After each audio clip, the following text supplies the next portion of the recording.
Hai lovers, balik lagi dengan saya Lulung Otomobil. Kali ini topiknya mesin mobil menggelitik.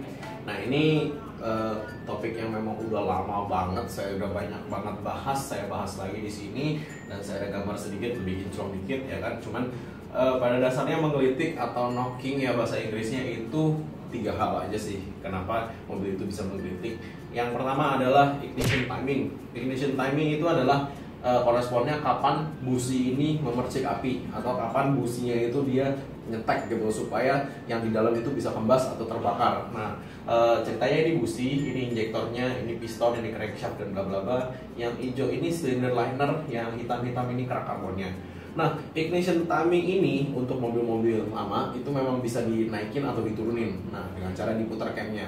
Dengan diputar camnya itu otomatis dia akan mengatur kapan si busi ini nyetek. Nah untuk mobil-mobil yang baru ignition timing itu diatur oleh ECU. Jadi ECU-nya itu kalau kita nge-remap biasanya memang kita naikin sedikit. Nah kenapa kita naikin sedikit? Biar dia advance. Advance itu artinya jadi dia ketika pas pistonnya nggak di bawah atau nggak di atas, dia pas pistonnya mau jalur balik, ignitionnya ini kita sempurnakan. Jadi pada saat pistonnya naik dan mau turun, dia nyetek, akhirnya dia pembakarannya itu betul-betul dipakai untuk mendorong si piston.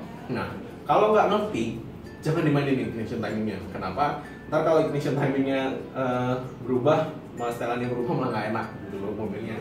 Karena kalau misalkan dia lagi naik dan dia nyetek, otomatis dia akan menggelitik. Dia lagi turun dan dia turunnya udah jauh dan nyetek, otomatis tenaganya akan ngempos atau nggak ada. Nah, jadi kalau nggak ngerti jangan mainin ignition timing.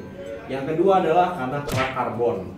Kerak karbon itu terjadi di tiga tempat. Satu di kepala piston, satu lagi di ujung atau nozzle injektor, satu lagi di kepala busi untuk yang di mobil-mobil bensin. Kalau ini direct injection, yaitu nozzle injectionnya langsung di ruang bakar. Kalau enggak ya nozzle injectionnya sebelum ruang bakar atau di belakang valve. Nah itu juga bisa terbentuk kerak karbon. Kalau kerak karbon yang di kepala nozzle atau injeksi itu biasanya dari bensin yang kotor. Kalau di busi itu biasanya karena memang pembakarannya tidak sempurna. Kalau di kepala piston memang biasanya karena dari uap oli yang terbakar sama bensin yang kotor juga. Nah kerak karbon ini menimbulkan pembakaran yang tidak sempurna. Kenapa? Satu, kalau di busi percikan apinya tuh nggak pas atau bisa kecil. Kalau percikan apinya kecil itu akhirnya apinya kurang gede juga. Kalau di injeksi itu dia menutupi pengkabutan, jadi dia bukannya mengabut tapi dia ngocor. Kalau dia mengkabut dengan baik, pembakaran bisa bagus.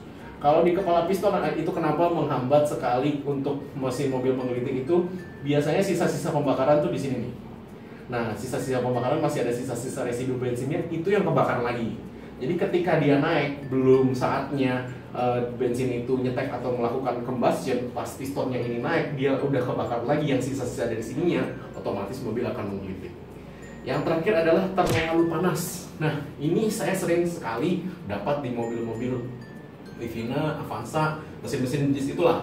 Karena mesinnya itu terlalu panas, jadi kalau misalkan kita matiin AC-nya atau AC-nya kita sekali kecil, kipasnya kan jarang nyala tuh. Nah, karena mobil mesinnya terlalu panas, biasanya sih saya tes sih di atas 93 derajat ya.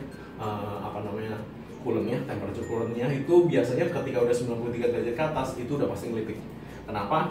Sekarang kita kalau misalkan injeksinya masuk, semburkan bensin, ruang bakarnya ini sudah terlalu panas. Ya kan? Sudah terlalu panas, otomatis bensinnya akan mercik duluan sebelum dipaksa oleh busi untuk mercik gitu loh. Nah, ketika dia mercik duluan, otomatis timingnya kan jelek. Ya kan, kita kan nggak tahu nih dia merciknya kapan nih. Nah, makanya dia menggelitik. Makanya ketika menggelitik itu efeknya adalah satu, tarikannya kurang. Dua, long term efeknya adalah coba bayangkan piston lagi naik, pas pada saat naik dia mercik. Pada saat naik dia mercik berarti kan di sini terjadi combustion, tapi pistonnya stroke naik. Nah, otomatis piston bisa jebol, on-rod bisa bengkok, kerkas bisa patah. Itu efek ekstrim ya kan, cuman itu memang terjadi di mobil-mobil berkompresi tinggi. Oke, mungkin sekian dulu tips dari saya untuk mobil.